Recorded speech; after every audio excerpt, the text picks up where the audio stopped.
여러분은 누군가로부터 비난을 받아보신 적이 있는지요? 저는 비난을 좀 많이 받아본 경험이 있습니다. 어느 누군가로부터 비난을 받을 때 여러분은 어떤 반응을 보이십니까? 다양한 반응들을 아마 보일 겁니다. 나도 똑같이 상대방을 악의적으로 비난하고 대항하는 경우가 있겠고요. 또는 상대방의 비난 때문에 시험에 들어서 낙심하는 경우도 있을 것 같고요. 또 어떤 사람은 감정을 다스리면서 차분히 상대방을 설득해서 오해를 푸는 경우도 있을 것 같고요. 또 어떤 사람은 아예 그런 사람하고는 상종하지 않겠다 그러면서 남남으로 그렇게 지내는 경우도 있을 겁니다. 다양한 반응을 우리가 읽어볼 수 있죠. 사무엘하 16장에 보면 압살롬의 반란 때문에 다윗 왕이 급히 왕궁을 떠나서 도망을 갑니다. 그때 사울 왕의 집안 사람 시므이가 도망가는 다윗 왕을 향해서 저주하면서 돌을 던지면서 그렇게 비난을 했습니다. 피를 흘린 자여, 사악한 자여, 가거라 가거라, 그런 식으로 악담을 쏟아 부었던 겁니다. 그때 다윗 왕의 신복이었던 아비새 장군이 단칼에 베어버리려고 했습니다. 그때 다윗 왕이 극구 만류를 하죠. 혹시 하나님께서 저를 통해서 나를 저주하게 하신 것 아니겠느냐. 그냥 저주하도록 내버려 둬라. 다윗이 그렇게 반응을 보였던 것을 우리는 성경에서 읽어볼 수 있습니다. 고린도 교회의 문제는 뭘까요? 분파 문제입니다. 성도들 사이에 갈등 있죠. 그런 갈등이 점점 비화가 돼서 이제 목회자를 비난하는 상태까지 이르게 됐습니다. 상대 진영이 추종하는 목회자를 이제 비난하기 시작했습니다. 그래서 바울도 비난을 받는 자가 됐던 겁니다. 오늘 본문 3절에 보면 나를 비판하는 자들, 이런 표현이 있습니다. 고린도 교회는 바울이 혼신의 힘을 다해서 복음을 전했고 교회를 세웠고 그들을 말씀으로 양육했던 그런 교회입니다. 바울과는 뗄 수 없는 깊은 관계가 있었던 교회. 그런데 그런 교회를 통해서 바울이 지금 비난을 당하고 있는 겁니다. 바울의 입장에서는 너무 황당하죠. 도대체 이해가 안 됩니다. 납득할 수가 없는 일이 벌어지게 됐던 겁니다. 바울은 어떤 반응을 보일까요? 예수님께서 공생의 사역을 하시면서 유대인들로부터 많은 비난을 당하셨습니다. 어떨 때는 예수님께서 귀신을 쫓아내면 귀신 들려가지고 귀신 쫓아내는 쇼를 한다, 이렇게 비난을 해요. 또 전도하기 위해서 세리와 죄인들을 가까이 하면 세리와 죄인들의 친구다, 맨 하층민들과 어울려 다닌다, 그러면서 비난을 해요. 예수님께서 전도하기 위해서 그들을 식탁에 초대를 해요. 그러면 또 유대인들은 먹기를 탐한다. 이래도 비난이고 저래도 비난이고 갖은 비난을 다 당하셨습니다. 그래서 결국 예수님은 십자가에 죽지 않으십니까? 예수님은 어떤 모습이었을까요? 비난 앞에 예수님께서는, 성경은 이렇게 표현합니다. 털 깎는 자 앞에 잠잠한 어린 양과 같았다, 이겁니다. 여러분, 우리가 교회 안에서 신앙생활을 하는데 직분을 받아서 우리가 열심히 사명에 삽니다. 그러다 보면 비난도 먹고 욕도 먹는 겁니다. 그런데 우리는 오해를 합니다. 내가 이렇게 열심히 순수하게 충성을 다하면 사람들이 다 나를 지지해 줄 거야. 참 순진한 생각을 갖고 우리가 일을 하죠. 그러다가 어느 날 갑자기 비난을 먹고 욕을 먹으면 시험에 들어요. 낙심해요. 그래서 내가 이렇게 욕먹어가면서 굳이 교회 와서 일할 게 뭐 있느냐, 그러면서 교회에서 자꾸 멀어지는 경우들이 의외로 많습니다. 그래서 여러분, 교회 안에서 열심히 일하다가 다 상처가 있을 거라고 생각이 돼요. 오늘 제가 고린도전서 9장을 통해서 바울은 어떤 모습일까요? 비난받는 목회자입니다. 여러분과는 달라요. 바울이 개척한 교회입니다. 바울이 양육한 성도들입니다.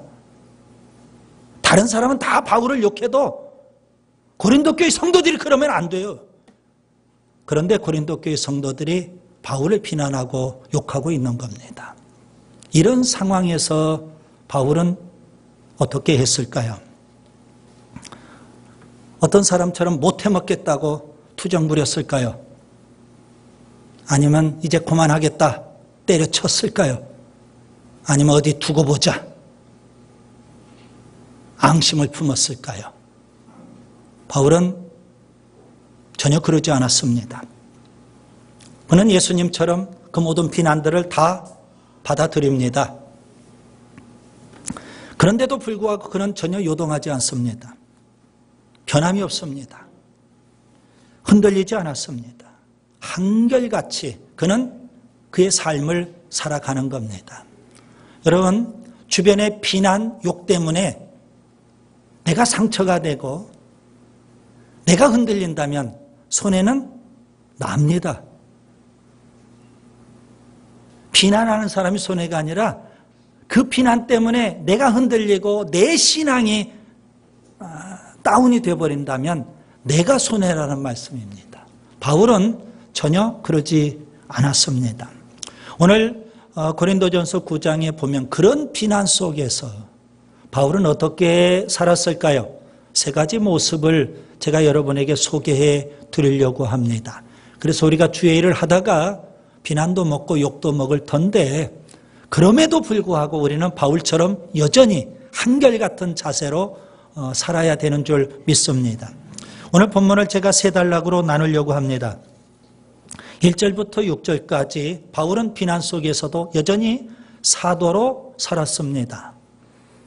7절부터 14절까지 두 번째 단락에서 비난 속에서도 바울은 여전히 전도자로 살았습니다. 15절부터 27절까지 비난 속에서도 바울은 여전히 종으로 살았습니다. 여러분 1절에 보면 사도라는 단어가 있죠. 그리고 14절에 보면 복음 전하는 자, 그리고 19절에 보면 종이라는 단어가 나옵니다. 이 세 가지 단어가 오늘 고린도전서 9장의 키워드입니다. 아주 중요한 단어들이라고 보시면 되겠고요. 여러분 이 세 가지 단어를 꼭 기억하시면 좋겠습니다. 먼저 첫 번째 단락을 보세요. 바울은 여전히 사도로 살았습니다. 고린도 교회 안에 바울을 비난했던 사람들 분명히 있어요. 그들은 바울에 대해서 뭐라고 비난을 했을까요? 첫 번째 단락을 자세히 살펴보니까 세 가지 비난을 했습니다. 참 어처구니 없는 비난들입니다. 첫 번째 비난은 1절에 있죠. 다른 12사도 12제자들처럼 바울은 직접 예수님을 목격하지 못했지 않느냐. 그것 때문에 바울을 비난합니다. 바울이 무슨 사도냐 이거예요. 예수님을 직접 목격하지도 않았는데. 그 다음에 두 번째 비난은요 5절에 있습니다. 베드로나 다른 사도들은 다 결혼해서 아내와 함께 그렇게 복음 전도 사역에 헌신을 했습니다. 그런데 바울은 독신으로 복음 전한다고 다니지 않습니까? 이 독신이라는 것 때문에 또 비난을 받게 돼요. 바울은 독신이지 않느냐. 이것 때문에 또 비난을 먹었어요. 그 다음에 세 번째는 4절과 6절에 보면 다른 사도들은 다 복음 전하는 일에 100% 헌신을 했어요. 그런데 바울은 일하면서 복음을 전했거든요. 그는 천막 만드는 일을 했어요. 그러면서 그는 열심히 복음을 전했어요. 오늘 우리 시대의 용어로 표현하면 다른 사도들은 풀타임 사역자다. 반면에 바울은 일하면서 복음을 전했으니까 일종의 파트타임 사역자가 아니냐. 이런 식으로 또 바울을 비난했던 겁니다. 그런 비난들에 대해서 바울은 왜 요동하지 않고 여전히 사도로 살 수 있었을까요? 그에게는 아주 소중한 의식이 있었어요. 하나님이 나를 사명자로 부르셨다. 여러분, 이 의식이 있는 거예요. 여러분, 우리가 구원받은 것, 하나님이 우리를 부르셔서 구원받은 줄 믿습니다. 우리가 직분을 받고 사명에 사는 것, 하나님이 우리를 사명자로 불러서 세워주신 줄 믿습니다. 사명의식이 있어야 돼요. 여러분, 하나님이 나를 부르셨다. 하나님이 나를 사명자로 세워주셨다. 이 의식을 갖고 있는 사람은 사람들이 아무리 비난해도 거기에 요동하지 않습니다. 그것 때문에 낙심하지 않습니다. 여러분, 사명자는 누구의 평가를 받으면 될까요? 하나님의 평가를 받으면 되는 겁니다. 사람들의 평가가 중요하지 않습니다. 사람들은 얼마든지 비난하고 욕할 수 있어요. 그러나 내가 그날에 가서 나를 부르신, 나를 사명자로 세우신 그 하나님의 평가를 받겠다는 겁니다. 이런 의식을 갖고 있다면 어떠한 비난이라 할지라도, 어떠한 욕을 먹는다 할지라도 절대 우리가 낙심할 필요가 없다는 말씀입니다. 여러분, 우리가 구원받는 순간, 우리가 예수님의 제자가 되는 순간, 그 순간 우리는 사도, 사명자로 또 부르심을 받게 된 겁니다. 누가복음 6장 13절에 보면 날이 밝음에 그 제자들을 부르사 12를 택하여 사도라 칭하셨다. 여러분, 제자가 바로 사도, 사명자입니다. 우리 모두는 다 주님이 제자로 부르셨고, 아멘. 주님이 우리를 사도, 사명자로 부르신 줄 믿습니다. 저는 목회자, 사역자고 여러분은요, 평신도 사역자입니다. 우리 모두는 동일하게 사역자, 사명자인 줄 믿습니다. 누가 부르셔서 세우셨어요?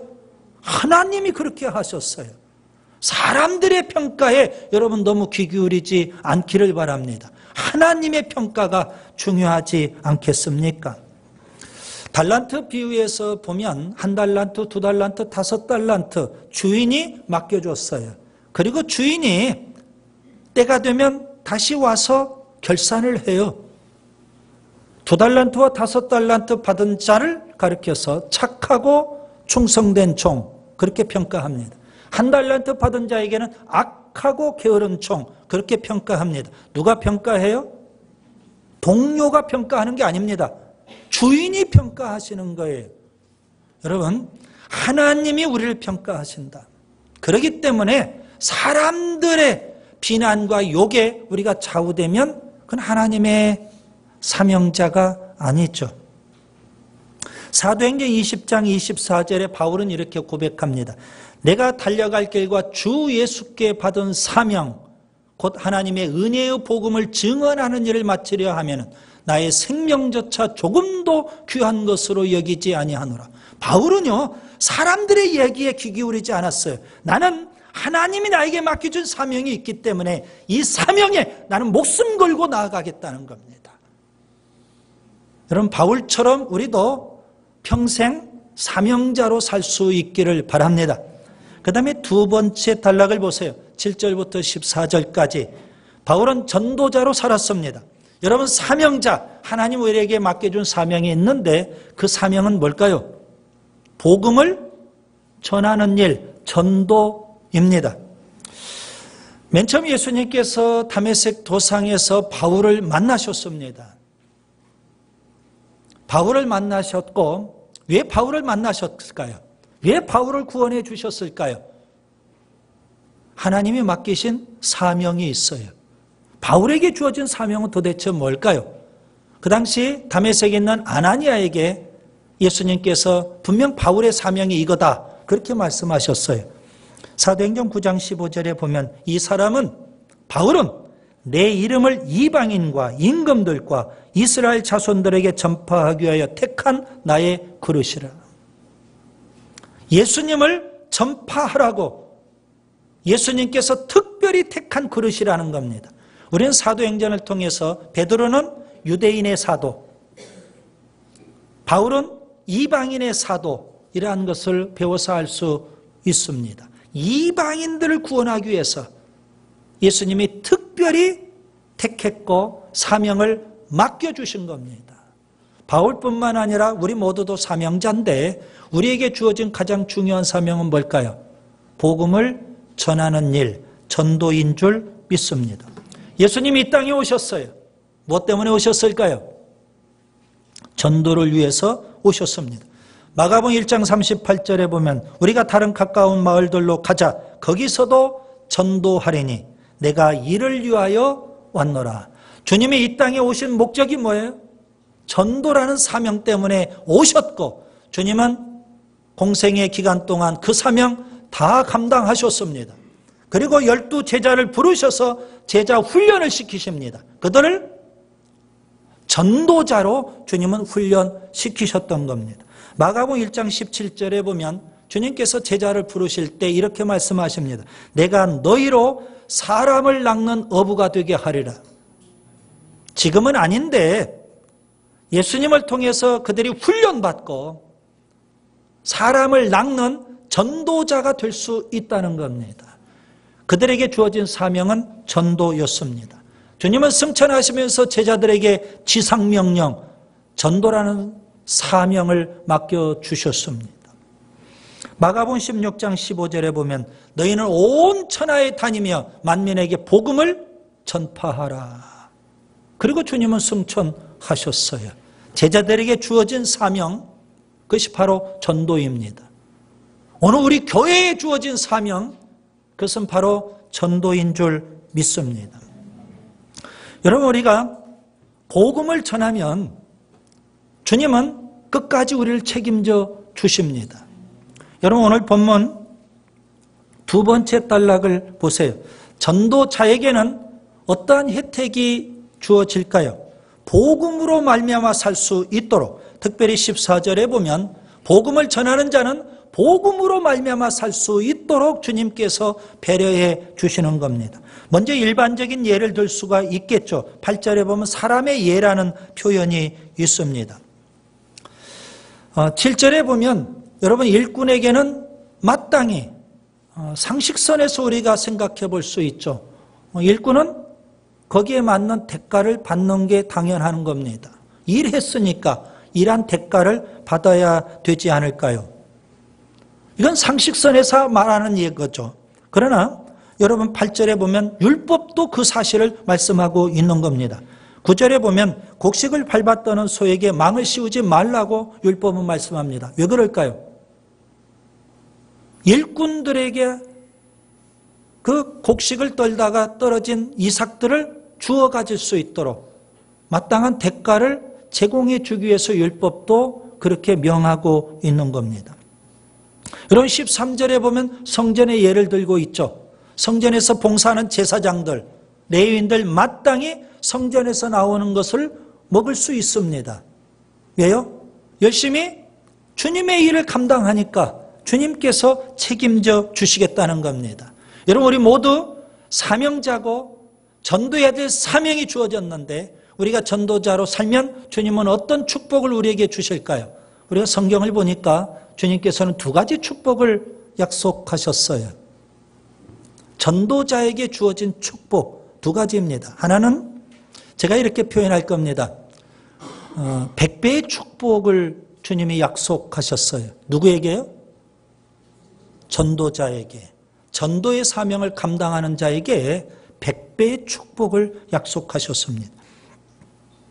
마가복음 10장 29절 30절에 보면 우리가 복음을 위해서 집이나 형제나 자매나 어머니나 자식이나 전토를 포기하는 자에게 주님께서는 현세에 이 땅에서 100배의 축복을 주신다고 했고 내세의 영생까지도 주시겠다. 그렇게 약속을 하셨어요. 우리가 전도의 사명을 감당하면 주님은 끝까지 책임져 주시는데 이 땅에서도 100배의 축복을 누릴 수 있게 해 주시는 줄 믿습니다. 그리고 또 하나의 축복이 있어요.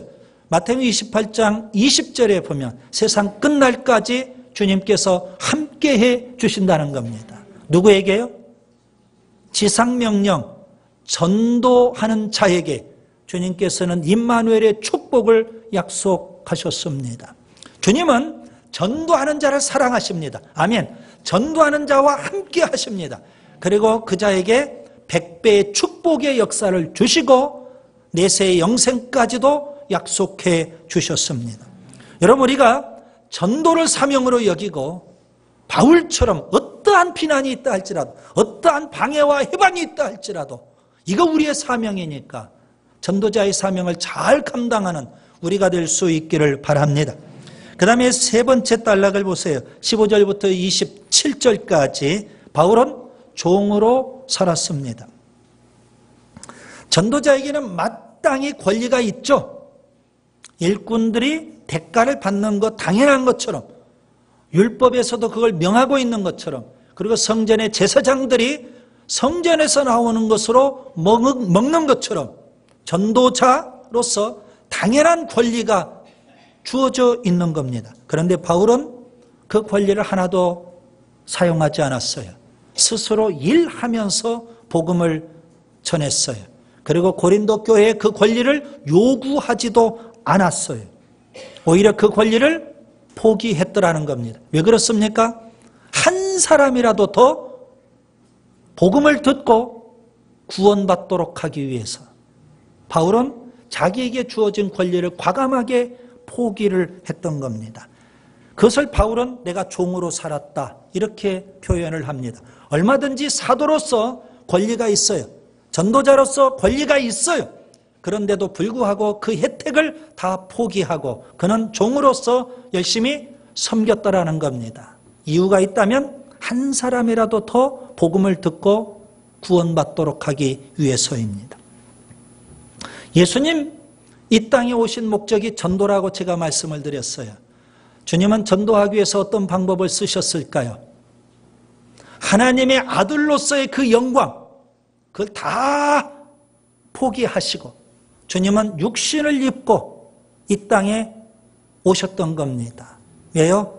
전도를 위해서. 주님께서 권리를 포기하시고 그리고 한 영혼이라도 더 구원받았으면 좋겠다. 그래서 육신을 입고 주님은 이 땅에 오신 거예요. 바울이 만약에 권리를 다 주장했다면 아마 사람들은 이렇게 비난할 거예요. 바울은 돈 벌기 위해서 목회를 한다. 돈 벌기 위해서 전도한다. 아마 그렇게 비난하고 욕했는지도 몰라요. 예를 들면 여러분 의사가 환자를 치유해야 되지 않겠습니까? 그런데 의사가 돈벌이를 위해서 수술을 한다. 이건 있을 수 없는 거죠. 얼마든지 약 한 봉지 처방하면 될 병인데 돈벌이를 위해서 쨘다. 그런 의사라면 나쁜 의사죠. 바울은 그런 비난을 듣지 않기 위해서라도 그는 모든 권리들을 다 포기했어요. 예수님처럼.